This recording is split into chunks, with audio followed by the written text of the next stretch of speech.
America's #1 national television program on Asia. Hello, I'm Yue-Sai Kan. Welcome to Looking East.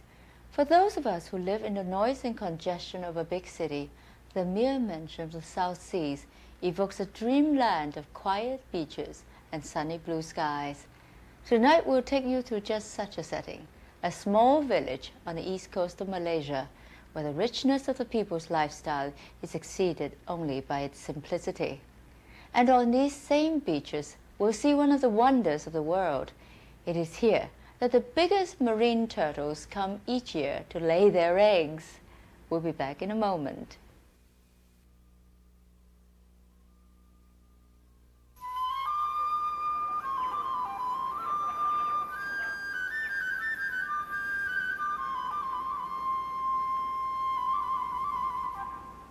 It is early morning.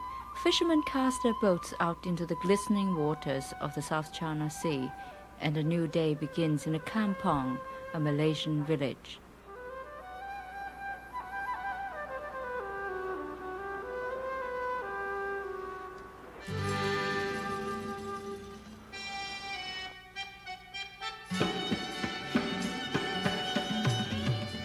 The east coast of Malaysia is separated from the rest of the country by mountains, swamps, and rivers.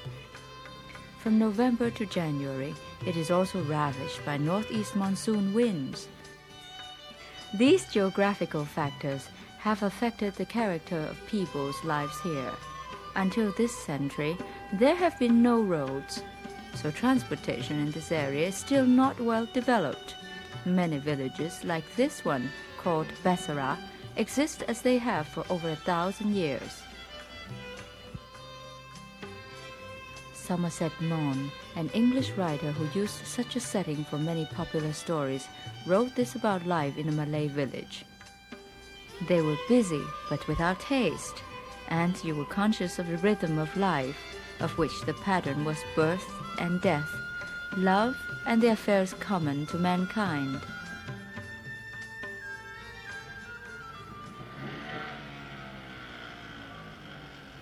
Like many villages situated by the sea, Besara is a fishing community.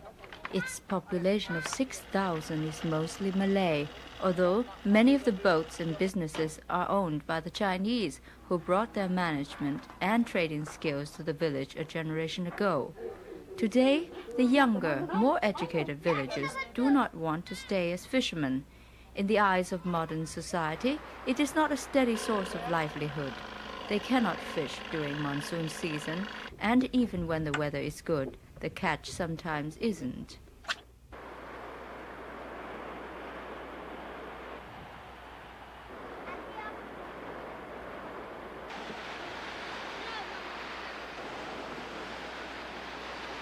Still, on most days, the yield is large enough to keep alive some centuries-old traditions of this community, like using a water buffalo to bring in the day's catch.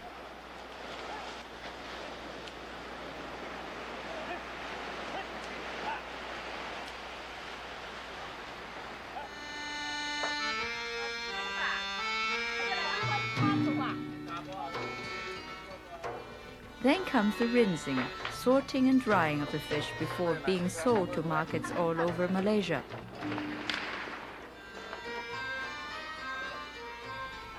The day we visited Besara was a school holiday, so the children were put to work helping their mothers. An average family here earns about $200 to $300 a month, enough to support 6 people.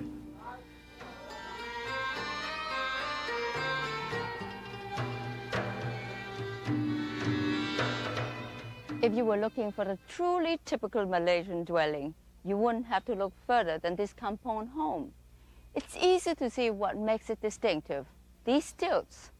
They serve 3 purposes: to keep it cool, to keep out the dirt, and to keep the home dry during the monsoon season.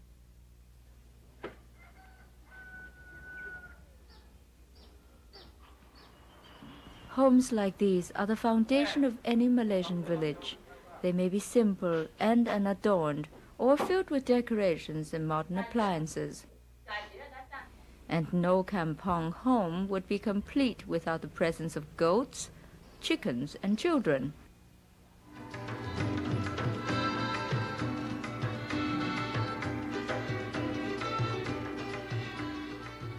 Malays always leave their shoes outside the house to keep the interior clean.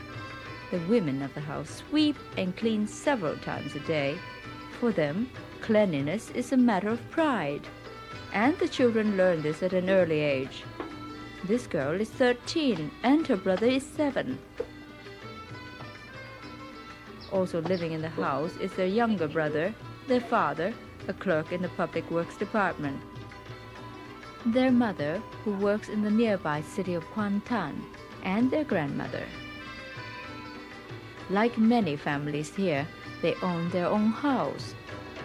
Young children, even in the smallest villages, receive free education. This elementary school teaches 300 children at 6 different grade levels. Ordinary health care is also available to Malaysians for free. This is Basara's own health clinic, with doctors and nurses employed by the government. It is open from 8 in the morning until 4 in the afternoon, 7 days a week.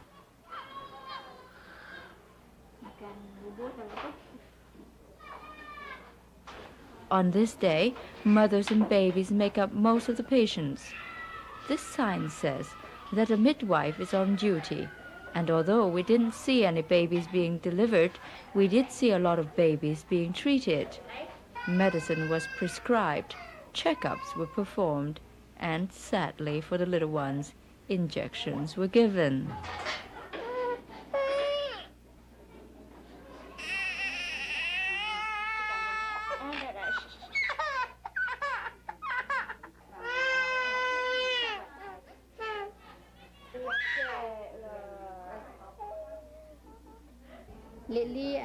Hasna Mohammed Salah is the nurse in charge. Like most countries, doctors and nurses are well paid for their specialized services. Hasna has been a nurse for 10 years. She earns $500 a month in addition to receiving free housing. Hasna told us that a clinic dispenses more than medical services. It is also a health education center for the village.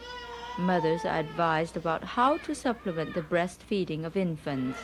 And twice a month, there are even cooking demonstrations teaching housewives how to prepare a balanced diet. Asman, the monkey man, also provides a specialized service. He travels from village to village with his partner Mung, a temperamental rhesus monkey.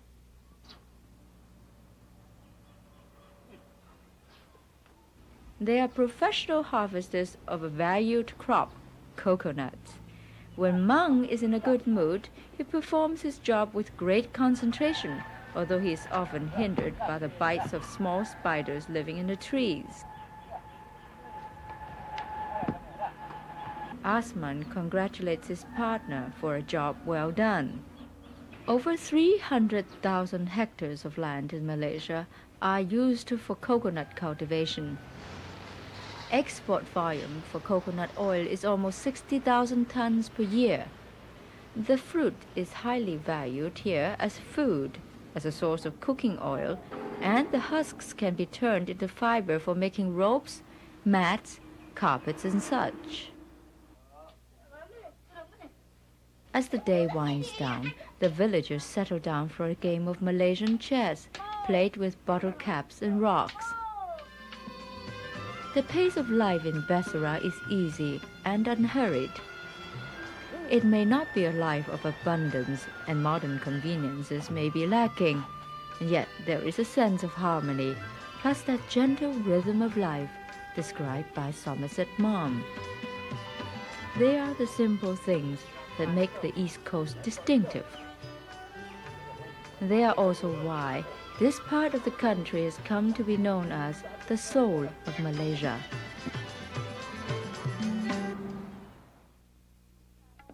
Next, 2 time-honored arts on the east coast of Malaysia.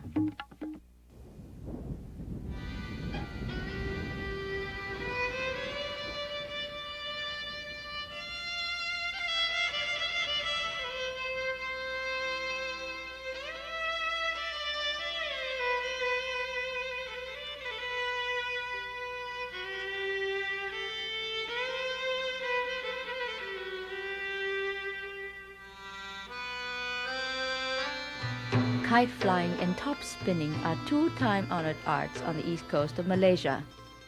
They are not child's play, but sports of considerable craft and skill.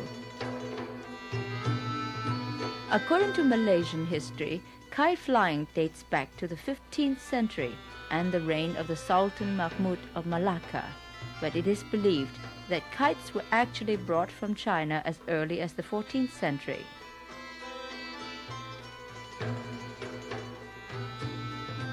These kites dance and swoop, almost as if they had a life of their own, kept aloft on the winds from the South China Sea. But the real art of kite flying lies in the construction of the kite itself. Joseph is a kite master who has made kites all his life. We visited him in his workshop near the city of Kota Baru.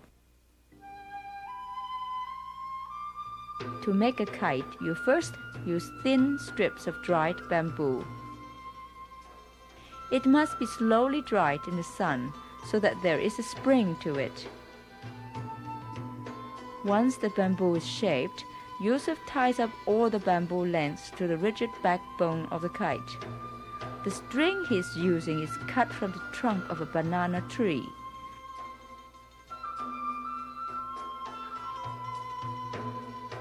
Then Joseph cuts a piece of wax paper in the shape of the kite he's creating. Then he draws the pattern for the kite and cuts it out.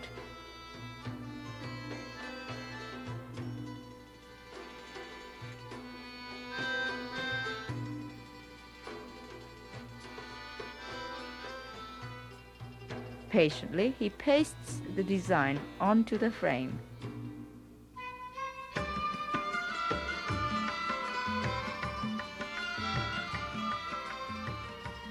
It takes Joseph a week to make a kite. This is a family business, and everybody helps out. Joseph will make about 100 Malaysian dollars on each kite that he sells. In competition, kites are judged for the beauty on the ground and their sway in the air. But for Joseph, his greatest reward is seeing how beautifully his kites soar in the wind and sun of the Malaysian sky.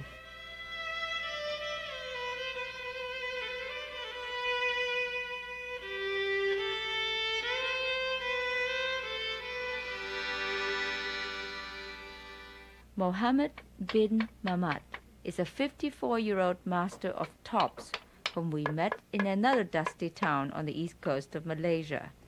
Using primitive tools and working outdoors, Mohammed uses a hardwood to shape the round face of the top.